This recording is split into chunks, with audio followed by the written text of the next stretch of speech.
Sa muli ay umarangkada na naman sa pagsisikap na palakasin ang pagtutulungan ng komunidad at isulong ang kalinisan at kalusugan ang ating mga kapulisan at mga advocacy support group sa Barangay Tagunbanhan, Ahoy, Iloilo nito lamang ikasampunan ng Biyembre, taong kasalukuyan. Ang mga tauhan ng 2nd Iloilo Provincial Mobile Force Company sa ilalim ng direktang serbisyo ni Police Lieutenant Colonel Joven N. Arevalo, Force Commander na siyang pinangunahan ni PSMS Giselle Taasan, Chief PCR, katuwang ang Bantay Dagat, advocacy support groups na UN Pyrofip at Ahoy Kalipi Women's Association, pati na rin ang mga barangay officials na pinamunuan ni punong barangay Girlie Mayo Amante ay nagdulong-tulong upang makapagatid ng libreng gupit sa mga residente ng nasabing barangay,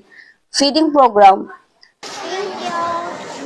free check-up at nagandog ang 2nd IPMFC ng livelihood program tungkol sa dishwashing making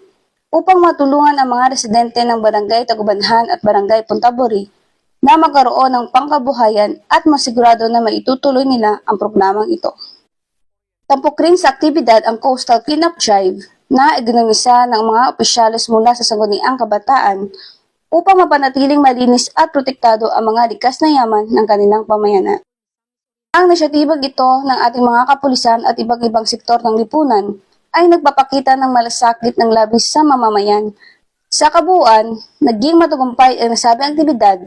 sa pamamagitan ng pinagsama-samang suporta at aktibong pakikilahok sa mga programang tulad nito ay patuloy na pinapatunayan ng kapulisan at advocacy support groups